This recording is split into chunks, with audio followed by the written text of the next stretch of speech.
Maraming putahe na gawa sa baka ang matitikman dito sa Batangas. Dito rin kasi matatagpuan ang tinaguriang cattle trading capital of the Philippines. Ang bayan ng Padre Garcia dito sa Batangas ang pinakamalaking livestock trading site sa buong Luzon. Imagine nyo na lang, tuwing Friday, itong lugar na to punong-puno ng mga baka, kalabaw at kambing na binibenta ng mga tao. Dumadayo pa sila mula sa iba't ibang probinsya para bumili dito ng baka, kambing at kalabaw. Kaya nga po tinawag na cattle trading capital dahil sa volume o dami ng hayop na dinadala dito. Na nung araw, ang amin pong araw ng bentahan dito, ito yung Biyernes lamang. Ngayon po ay 24/7, kahit po gabi may transaction po kami dito. So magandang lokasyon po ito, buhat sa mga karatig probinsya, as far as Bicol, Masbate, Marinduque, Quezon, Laguna, dinadala dito. Siyempre, ang tour guide natin sa cattle trading capital of the Philippines, ang pure-blooded Batangueña at sikat na TikToker na si Queenay. Queenay, pakisauli yung hiniram niyong talay sa baka. Nabalita ko, minsan na raw inalok ng baka kapalit ng kanyang pagsinta. Sabi mo kay inay, palitang kita ng 2 baka. Yon, inay, papayag ka kayo. Papalit ako sa 2 baka. Ay iya, sa nag-comment day yan, ay are na mga baka. Sabi mo, 2 baka, tingnan nga natin kung aarayin. Ay, Diyos ko, pag sa daming baka day na eh. O, tara, samahan niyo ho ako.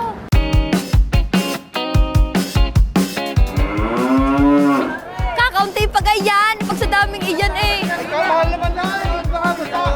Aling ka ho, mahal. Kadami nga ninyo baka. Oo ha, bibigyan niyo ka ako. Aba, Kuya Ari day dyan. Uy, di natangge.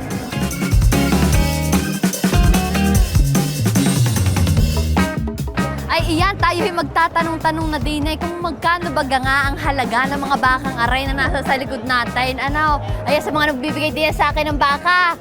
Ay, iyan, magkakaalaman ako magkano nga ang mga bakang iyan. Yan din ay tatanungin natin si Kuya. Kuya, ay magkano ka nga ang halaga ng bakang iyan? Ari, bibigay ko lang ng 55. Sa akin, 55 ko ako bibigyan mo yung 55 lang. Wow. Ay sa iba, magkano mo ibibigay yan? Ay, sa iba'y mga 65. Aba nga naman! Ay, Papamakin eh. Oh, naku ba? Ay, tunay ka naman. Ay, paano nyo ba malalaman ng depende sa presyo, mga ganyan? Ay, titingnan mo yung laki at saka yung haba at saka sa figura. Ah, gayong, may Wow. mga gayong pala, titingnan lang. Oo, tsaka yung pipigurahan ba? Ah, gayong pala, may pipigurahan pa. Ikaw ay ayos na sa aming pamilya. Ano? Diyos ko ba? Si Kaya Kuya. papamangkin eh. Aligaho din yan ang inyo. Ay, aray. Ano masasabi ninyo, inay? Kulang iyan sa partido natin, malaki ang angkal. Ay, malaki daw ang kanamin. Ay, kulang daw ho yan, ay.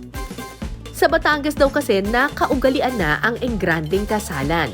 Masusukat daw kung gaano kagarbo ang kasal sa dami ng bakang kinakatay para iluto at ihain sa mga bisita.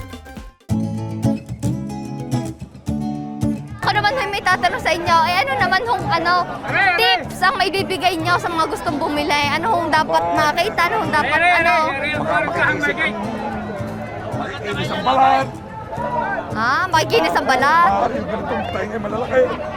Titignan mo rin kung anong mga Alin to? pinalalakad na kaunti. Pinalalakad pa na konti? Pilay. Sa bagay nga, baka mamaya ay may pilay, may diferensya. Hindi pala maaari, Yan, tara, dini tayo. Yan, ako, dinala ko na. May baka na ako. Ay, kabait ng baka. Tinanin niyo ta, sunod sa akin.